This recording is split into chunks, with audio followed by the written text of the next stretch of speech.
You wouldn't talk like that if it had been your men whose throats were slit. Blood for blood, it's the only way. We hire mercenaries and have them mount the bandits' heads on our walls as a lesson to the rest. And what happens when those mercenaries are slaughtered like your men? Are you going to hire more? We're better off using that coin to buy food and supplies. If we hire mercenaries, the only thing we're buying is the bandits' ire. And you cannot fill empty bellies with that. Do you hear me? But what happens when they come back? Maybe it'll be your throat that's slit. That's enough. Both of you. Any more of this and I'll throw you out myself. Come back when you're ready to talk like adults.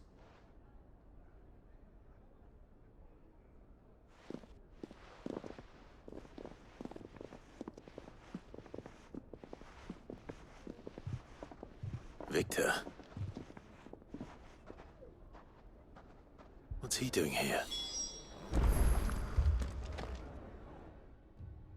Sid. And Lady Jill. What brings you here? I was about to ask you the same thing.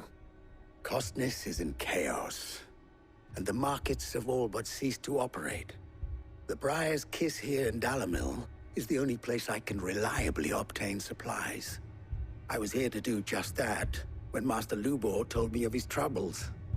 He thought I might be able to talk some sense into these fools. But if you're here, I suppose his patience must be waning. Who are those people? Those were the thorns in Lubor's side.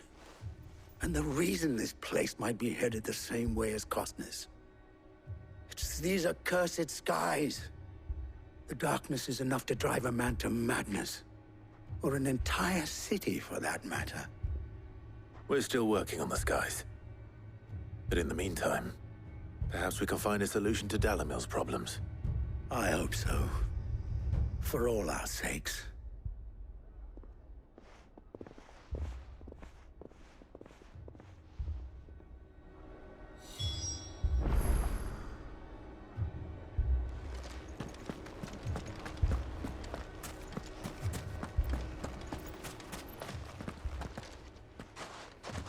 So, you see my predicament? What I saw was a room full of people who were angry and afraid. And with good reason by the sound of it. But if left to smolder, that anger and fear could set the entire town alight. My thoughts exactly. What to do? Both sides wish to protect their homes and livelihoods, if only they could agree on how. But as long as they are divided, we are vulnerable. And if there's one thing bandits like, it's an easy target. What would Sid the Outlaw suggest? Well, if it were my namesake, he'd let them choose for themselves and be on hand to pick up the pieces when it all went wrong. That sounds like a recipe for disaster. A recipe for disaster is precisely what it is. But perhaps that realization would be enough to make them question the ingredients. While it's plain neither Conrad nor Natalie will countenance the other's proposal, it may still be possible to make them doubt their own. Before presenting them with a third option. And that would be? To pool our resources and save the city ourselves. Why fight each other? When all that fear and anger can be directed at the bandits. It appears we have a plan of action. Victor, pay Conrad a visit. See if you can't convince him of his folly. I'll speak with Natalie. As you wish. Your faces are not well known in this town. That may prove useful. Don't worry, Victor and I will do most of the talking. You need only play along. Play along. What he means to say is yes.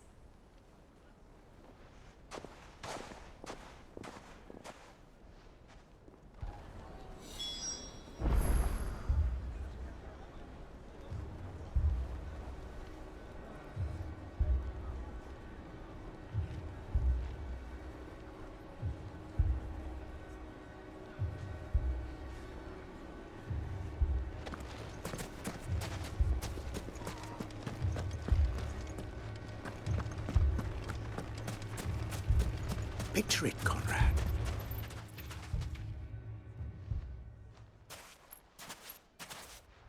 Ah, here she is.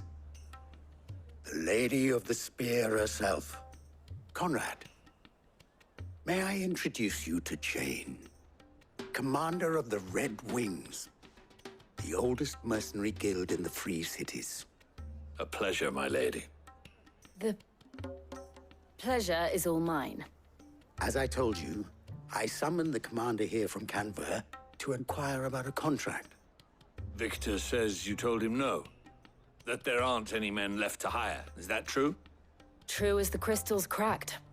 Nobles came and claimed every last one worth his salt. And not just from us Red Wings. You know of the 7 high houses. There must be 2 swords assigned each one. Granted, we have a few boys left. If it's boys you're looking for. Well, Conrad, are you saying that Dalamil's finest cannot defend this town better than a gaggle of unblooded striplings? That a band of beardless youths could better avenge the deaths of your brave men than you yourselves? Absolutely not. We'll show those bastards who they're dealing with.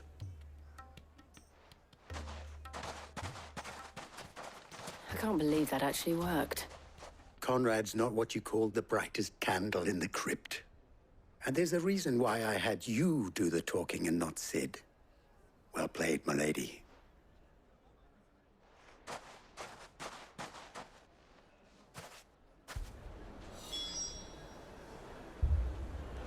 Then let us band together and show these brutes that Dalamil is not to be trifled with.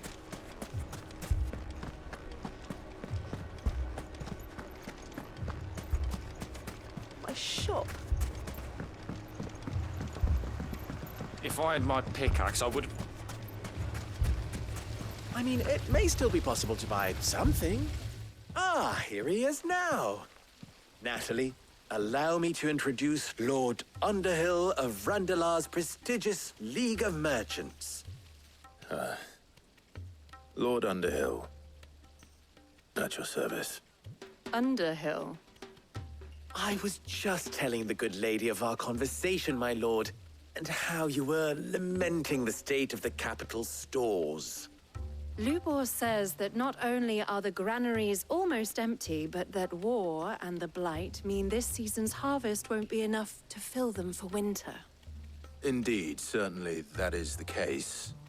The nobles in the capital are buying up the city's stocks of barley and wine, driving the prices higher than most commoners can afford. It is only a matter of time before the peasants revolt. It is worse than I thought. If what Lord Underhill says is true, I fear we have little hope of supplementing our stores, meager though they regrettably are. And while I applaud your endeavors to dissuade our more bellicose citizens from seeking vengeance, I sense Conrad is not wrong in his assessment of the bandits' likely return. Which means that now, more than ever, we will need to secure what little we still have. Food, weapons, herbs, everything. If our humble town is to endure not only this hardship, but those that are certain to follow, we must stand united. All right. If it will help to protect my home, I'll do it. But you needn't have gone through this charade.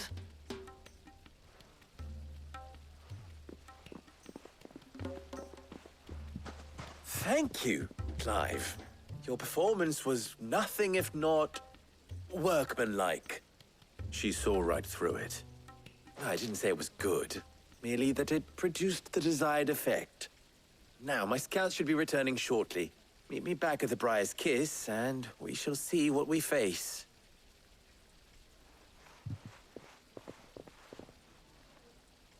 I'm not convinced our roles in this ruse were entirely necessary. It appears I have I don't no know. choice but to do what Conrad seemed quite taken with you. Mummy, I'm scared. I'm ruined.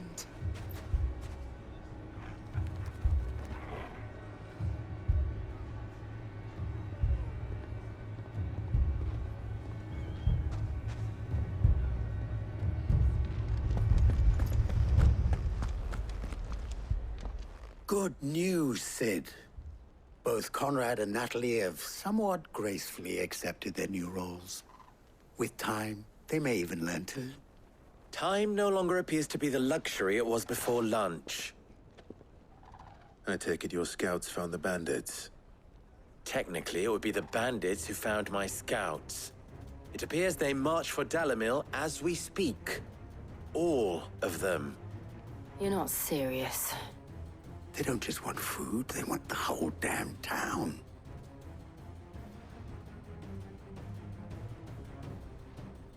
I have a favor to ask. I'm told the bandits march in 2 groups, one from the south and one from the desert, in a move doubtless intended to stretch our already gossamer-thin defenses. Very well. Jill and I will meet those from the desert. But what of the rest? The rest, my friend, the city shall fight. Together. The stakes, I concede, are high. But if this does not unite Dalamil, nothing will. That is a lot of faith to put into those who had their hands around each other's throats but a moment ago. Then it will be for us to see that their hands are kept occupied. And I do mean us. I thought you might say that. We'll hold them off for as long as we can. And we will do the same.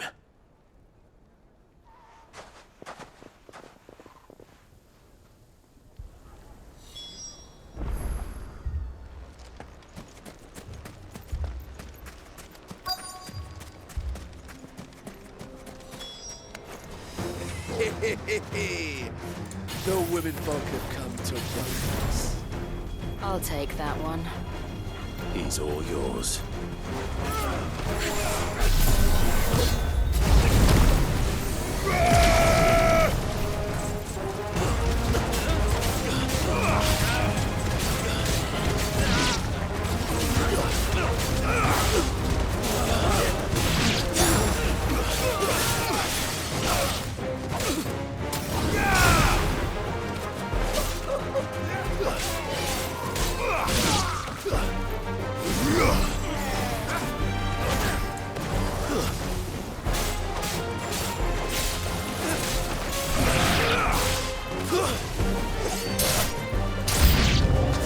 They mean to overwhelm us.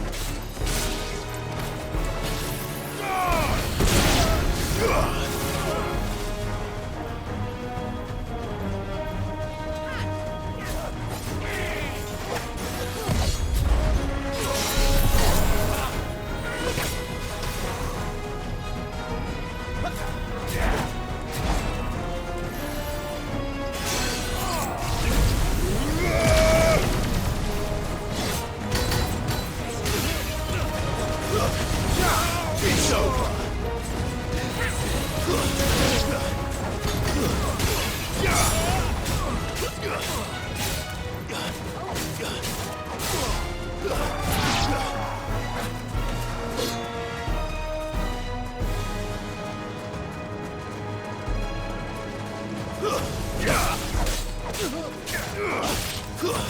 Stay down. It's over.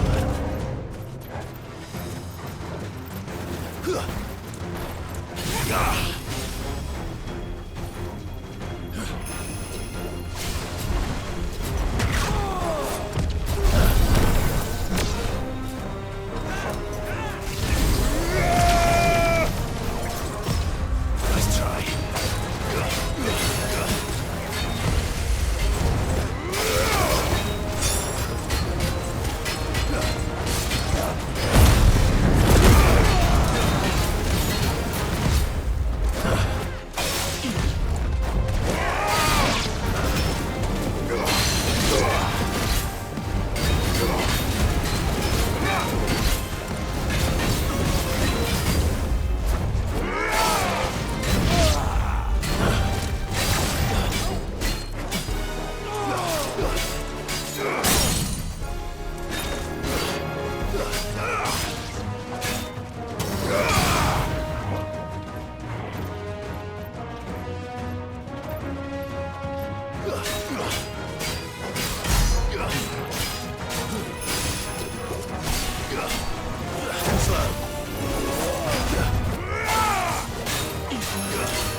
The townspeople.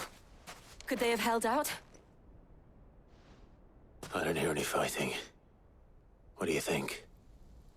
That we should hurry.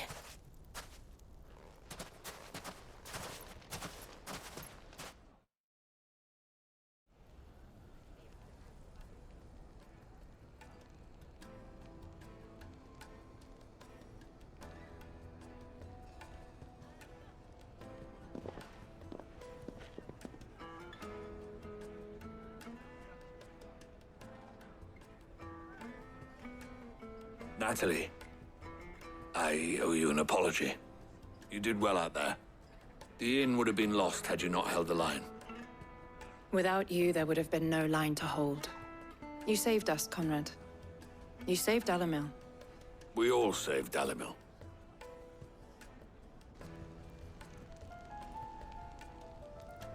Conrad seems to have had a change of heart. I'd say they both have. I take it from your presence that our visitors from the desert won't be joining us either. Pity. The plan worked, Sid.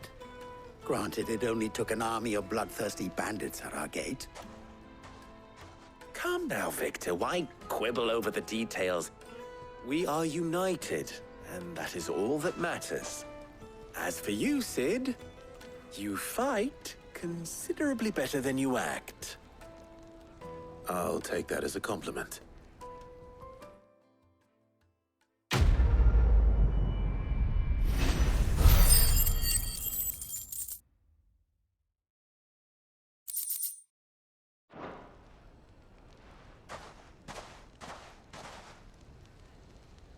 Our friends seem to have things under control. For now, at least.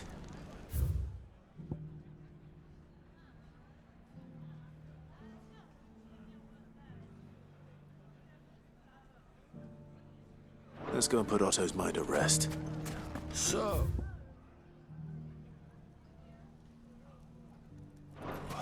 where did you learn to swim? A sword like that? You fought very bravely.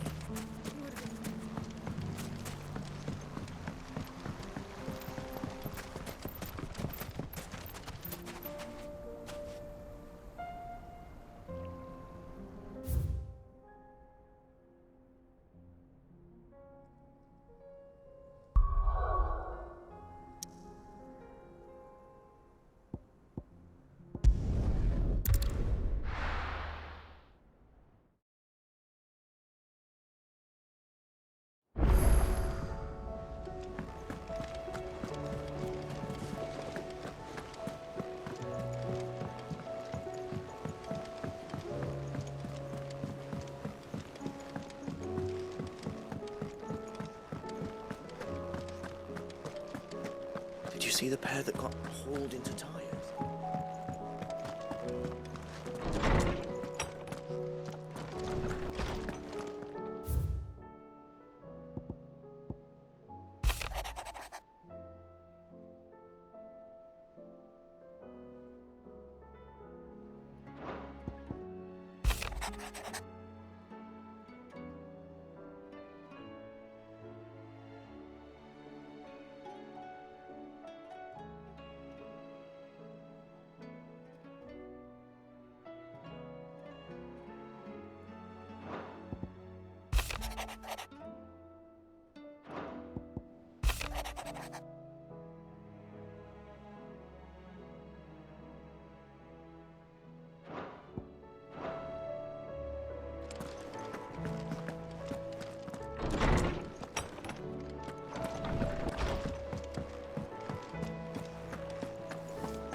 Did you see that?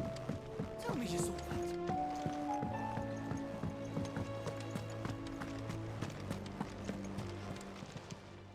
How may I help you today, Clive? Your benefactors are a generous lot. All yours.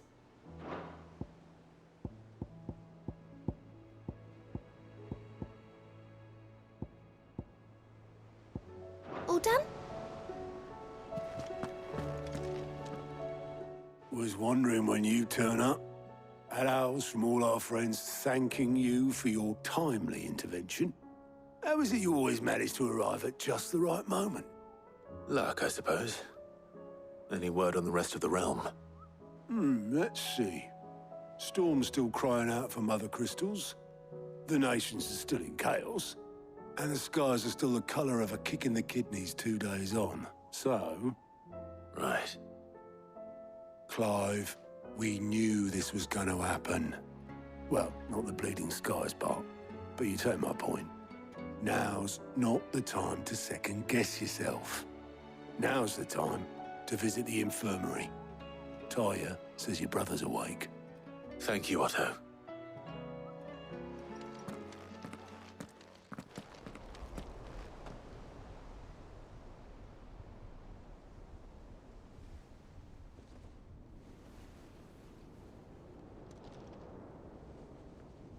So it was not Sylvester, but Olivier who served as Ultima's puppet.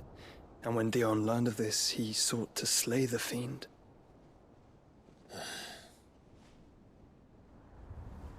Only for his father to take the spear that would have freed him. Enough to drive a man to madness. Small wonder he hasn't stirred. I would be afraid to wake. Had I but reached out to him sooner, warned him of the threat Ultima posed. But now, both an empire and her prince lie broken. Joshua, what do you know of Ultima?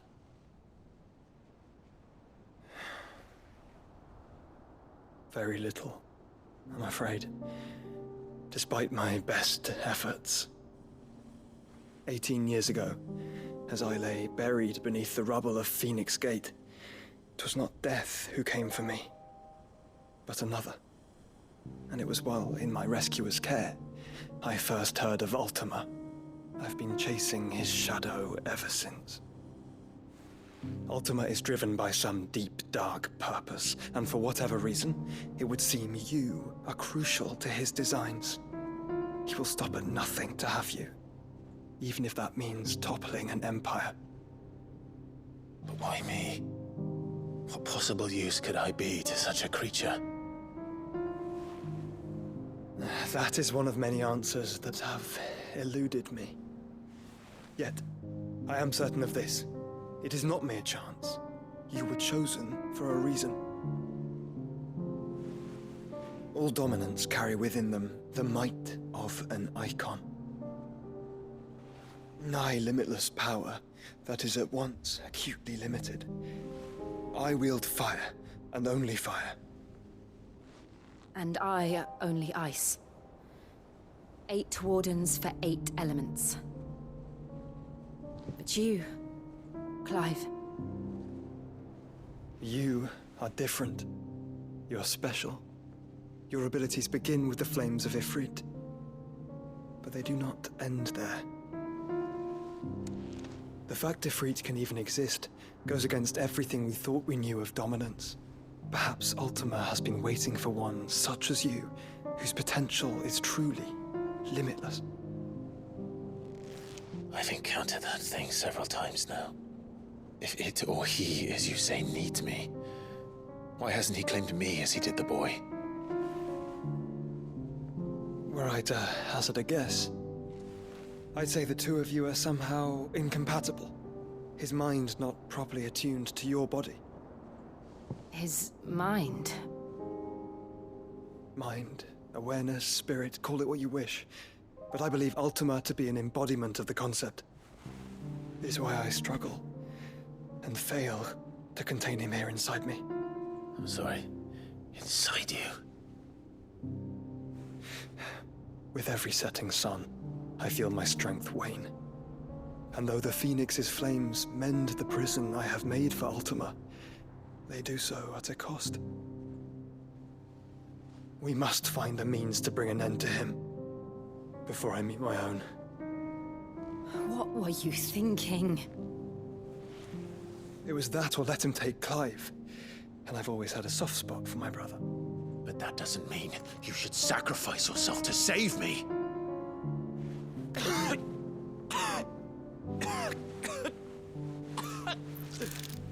Joshua. Clive, it's Gav. There's an army of Akashic at the gates of Canver.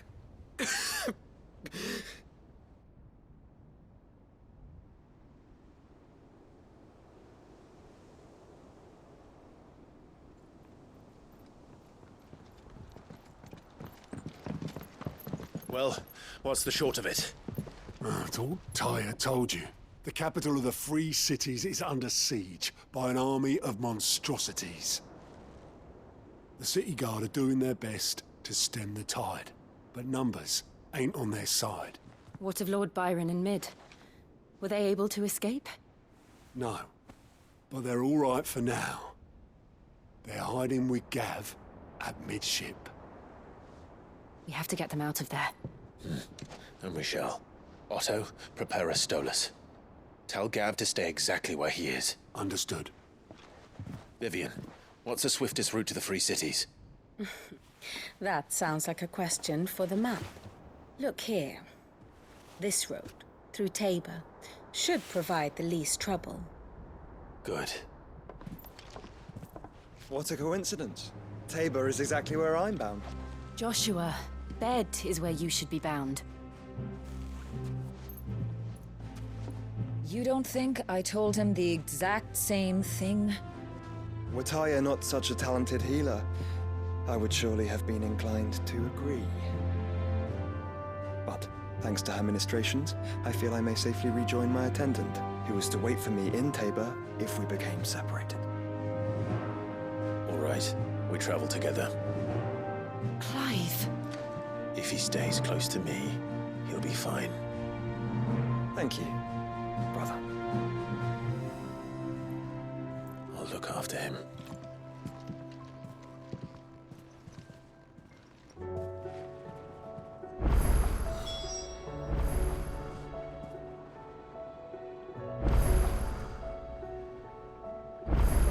What will it be today? Till next you need me.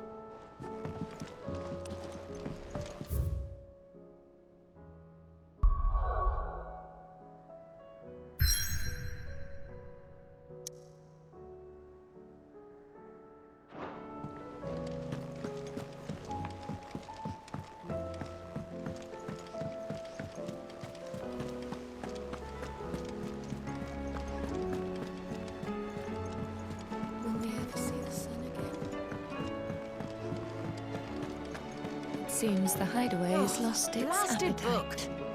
Can you blame them, with the skies as they are?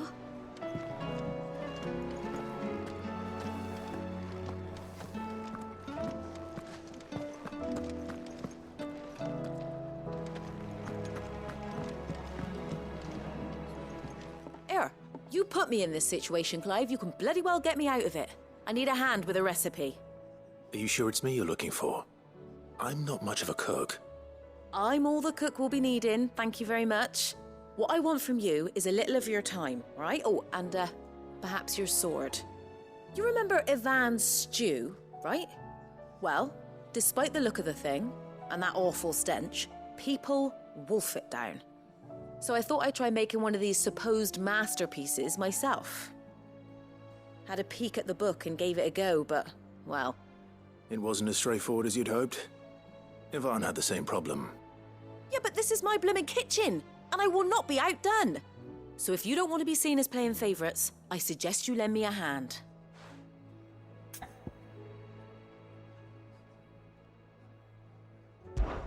I've never been one to play favourites, Molly. And I would be only too happy to lend you a hand. So, what's on the menu this time? A fried mortress of skyworm.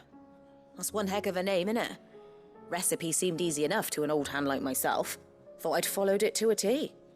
Only, turns out skyworm livers and drake's mint are not what I thought they were. At least I hope they're not, given the rancid mess they made. Ivan said the recipes in the culinary pilgrimage date back centuries. Who's to say the ingredients even exist anymore? Well, That's a question for a scholar, wouldn't you say?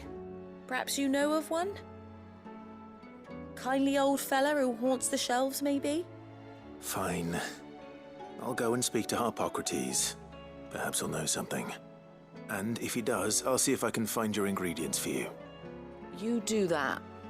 Lest we forget, you've got a reputation to uphold.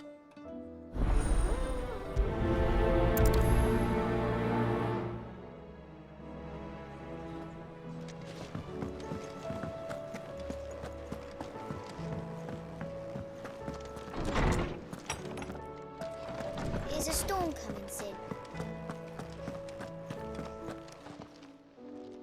Lawsman Harpocrates, I've come to pick your brain if you don't mind.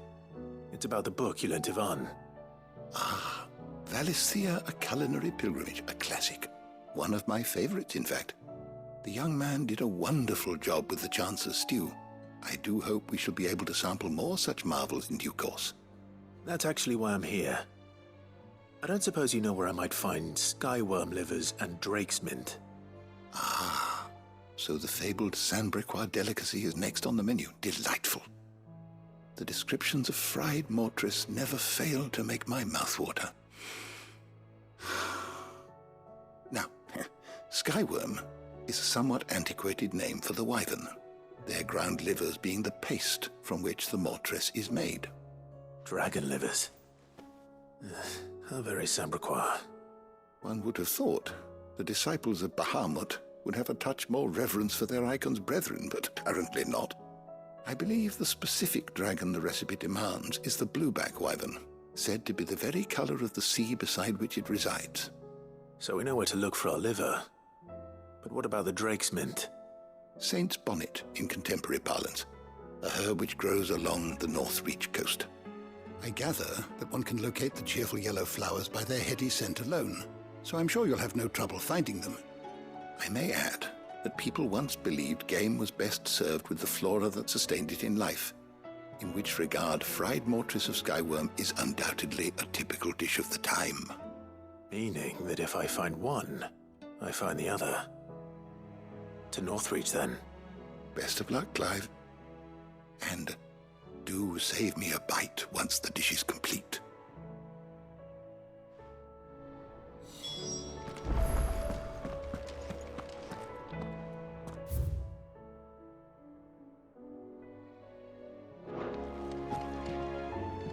Sid, perhaps you can help me solve a mystery.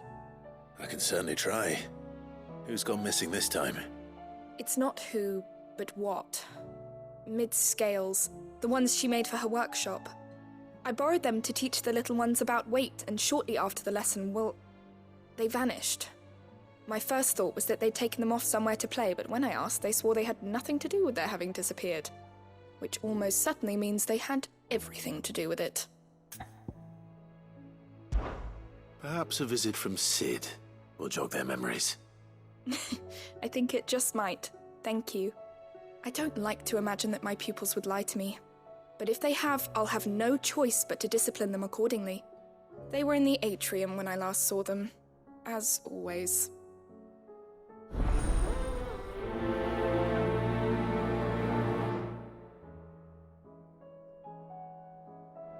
Will there be thunder?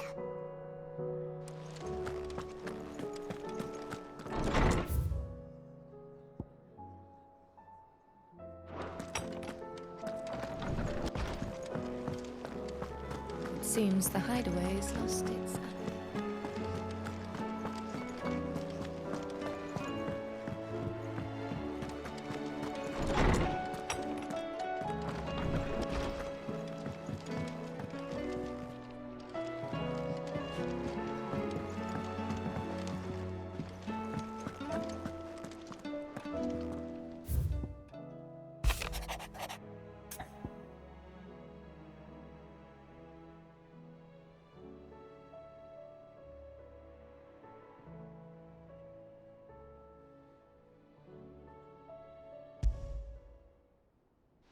Rutherford.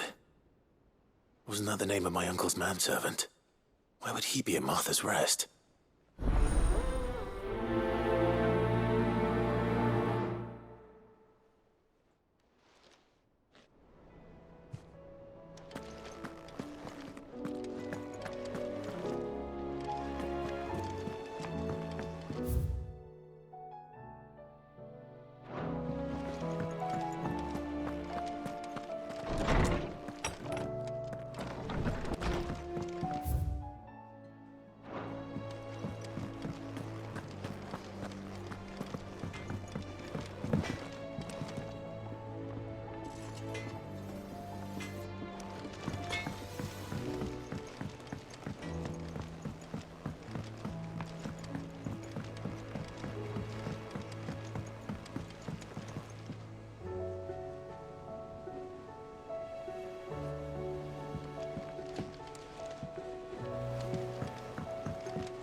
I gonna do?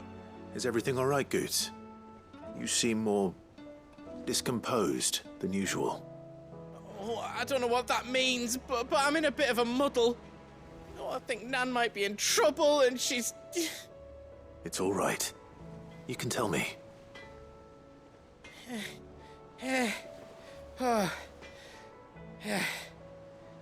There was a trader came by. One of our usuals, like. Said he'd heard some rotten rumours about her down Dallimil Way. Folk are saying she's been selling to bandits and cutthroats and that. I mean, she's fond of a chance to make a coin or two, aye, but she'd never do business with baddies. Especially not the kind who go hurting people who haven't done out. I wanted to ask her about it myself, but I'm scared she'll give us a tongue lashing. She'd never give your tongue a lashing, though, would she?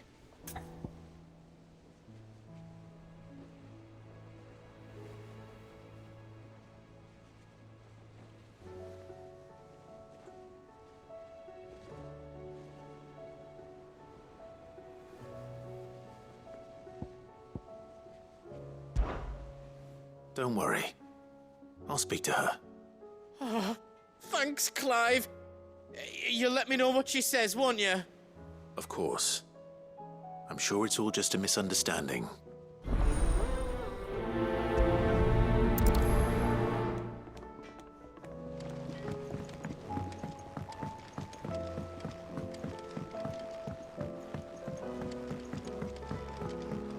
I heard the Emperor was impaled on his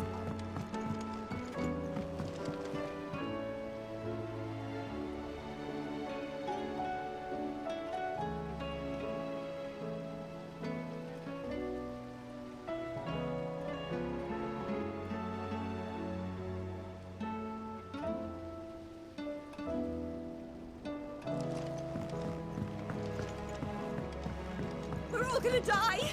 You hear me? What do you reckon we should do?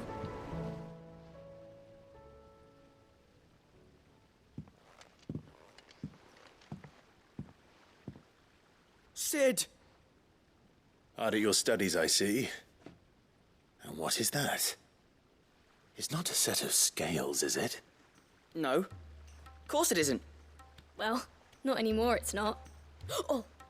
And just how long hasn't it been one? We're sorry. But we didn't break them. We dismembered them. Just like Miss Mididol showed us. Miss Mididol? And why would she have you dismembering her creations? Because that's the only way to become a ninja-neer. Miss Mididol said, the best way to see how something works is to take it apart and put it back together again. Well then, your work is already half done. Carry on. About that. The taking apart was easy enough, but it's the putting back we can't work out. Speak for yourself. The heavy thing goes at the bottom. Then...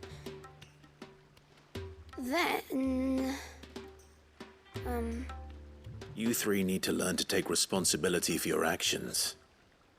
So let's have a look at these parts with fresh eyes, shall we?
All right. Everything here was once part of Miss Mididol's scales. Every piece has its own role to play, And each is just as important as the others. If even one of them is missing, the scales won't work. So let's think about what those roles might be. You already know one of the pieces. The body. Its role is to support everything else. But what of the others?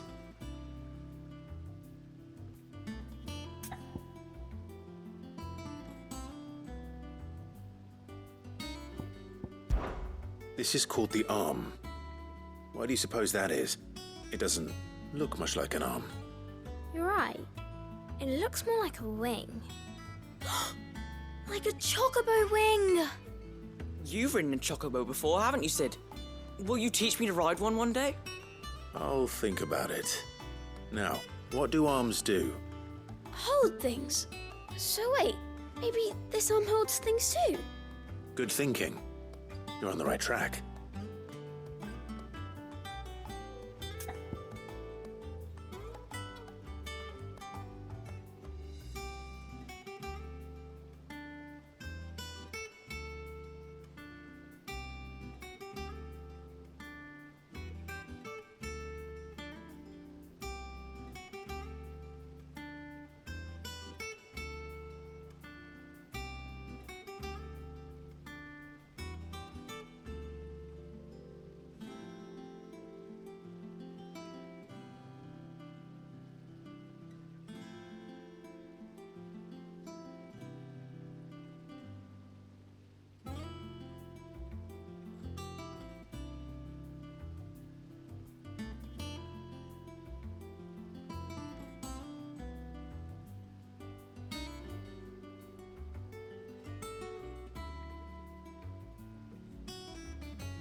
These round parts are called the pans.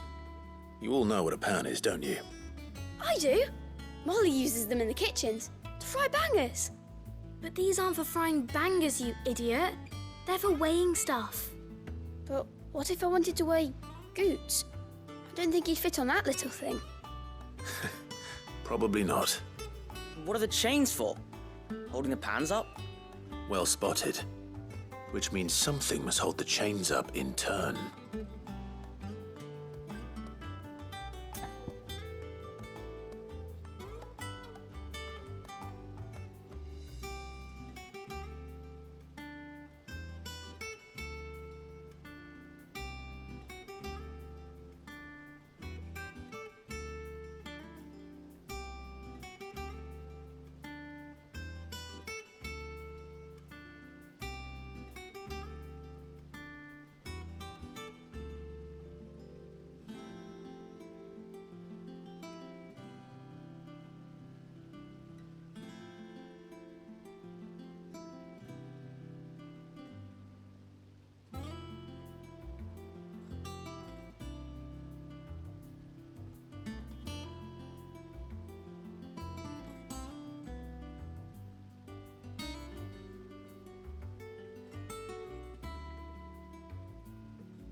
This tiny piece is what's called a cogwheel, or gear. Have you ever seen one before? I have. Miss Minidole's dungeon is full of them. Most are on the floor. She puts them in all her inventions. They spin round and round and round and round and... That's right. They're very useful when you want to make things move. Do you remember if there was anything on the scales that moved? I remember the arm moved when I tried weighing an apple. And then somebody ate it. It's not my fault. You shouldn't have tried weighing it before lunch. We know what part's supposed to move and how it's supposed to move. So, let's put the pieces together first, see what doesn't move, and then stick the cogwheel to that. Not a bad idea. You see? It's not so difficult. So, now that we've taken stock of the parts and learned what they do, what do you think? I think we've got it. Then here's what we'll do. You tell me what goes where, and I'll put the scales together. Well, obviously you need to start with the body. All the other pieces fit onto it, don't they?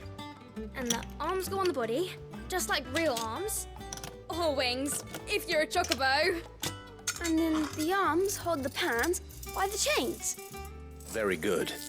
Let's see if that works. Ah, all finished.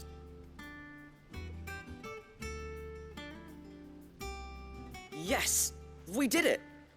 Well, with Sid's help. Oh, I just put the pieces together. It was you three engineers who showed me how.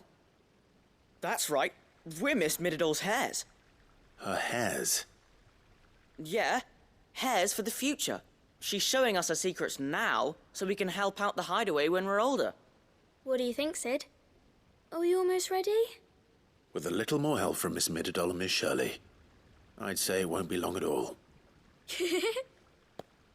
You hear that? It won't be long. Until then, though, do try to be honest with Miss Shirley.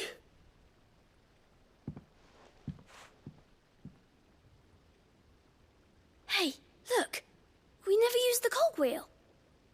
You don't think Sid forgot about it, do you?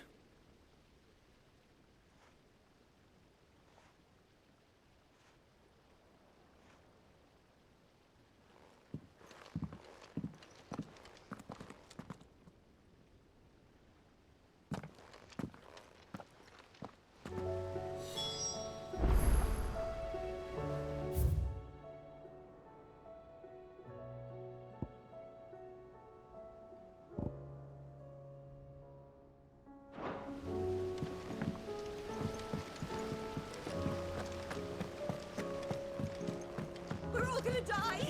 You hear me? The Akashic are coming and they won't stop until they've slaughtered him!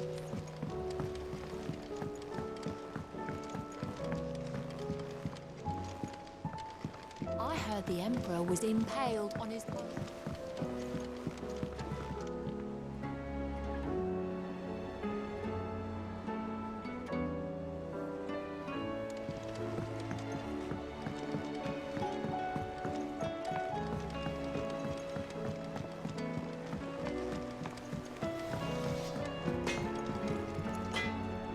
Trouble with your gear, or something for you, dear?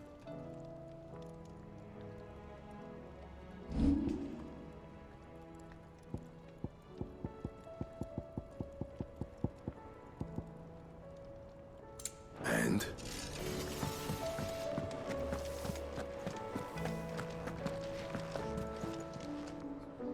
Lady Karen, how's business? Not nearly as foul as the weather. You're doing good trade, then? Both in and out of the hideaway? Can't complain. Wait.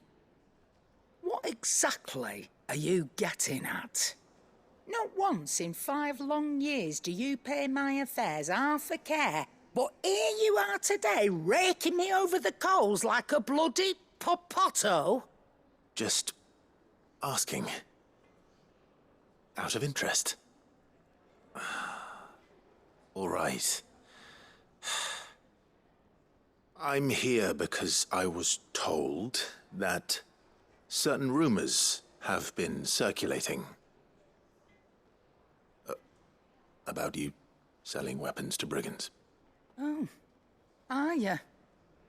And who was it who knows me so well as to tell tales of my evil exploits? I didn't exactly hear firsthand. All I know is that someone in Dalamil has been spreading word to that effect. And what? You believe it? You think I'm profiting off the blood of innocents, do you? Look, I've done things I'm not proud of. Might be there were a time when I turned a blind eye to the wretchedness of the world so I could line my pocket. But that woman is no more. And you'd know that if you'd ever paid the slightest bit of notice. You're right, Lady Karen. I apologize. It was wrong of me to doubt you. No, it was. Now, I reckon you've got better things to do than pointing your do-gooding finger at a poor old woman. Of course. Good day.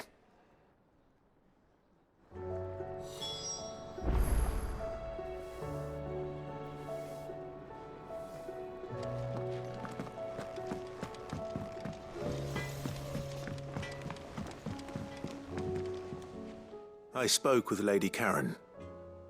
What did she say?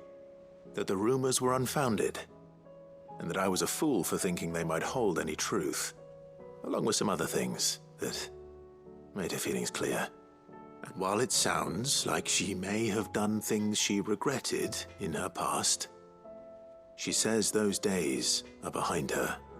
Oh, well, that's good. I knew Nan wasn't caught up in out bad. But why would people say she was?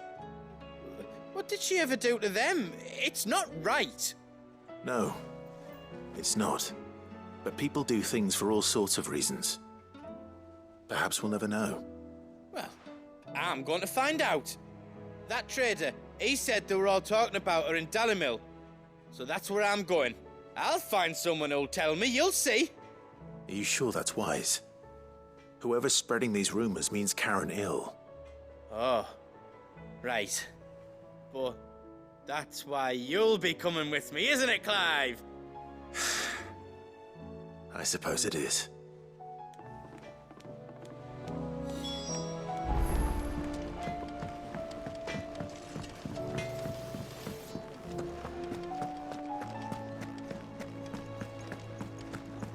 Seems that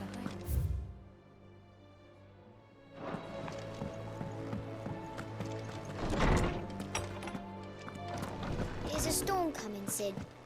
Will there be... Well, did you solve the mystery? It was as you thought. The children had the scales, or the parts of them at least. They dismantled them to see how they worked. Oh, no, Mid will have my head. Thankfully she won't. This might even have been her idea. Although I was the one who ended up teaching the lesson. I'm so sorry, Sid. I know how busy you are.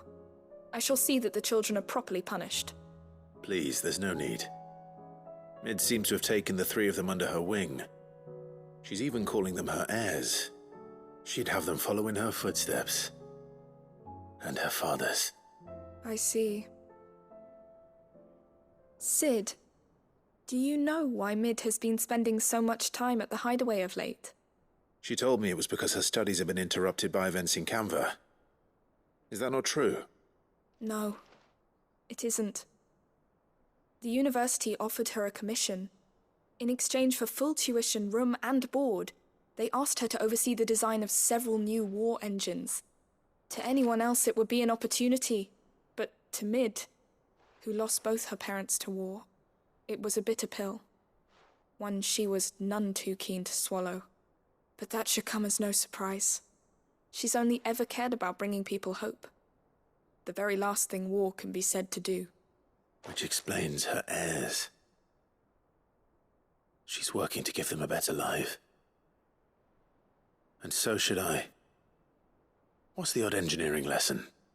Ah, you've given them far more than that. And I'm sure they're very grateful.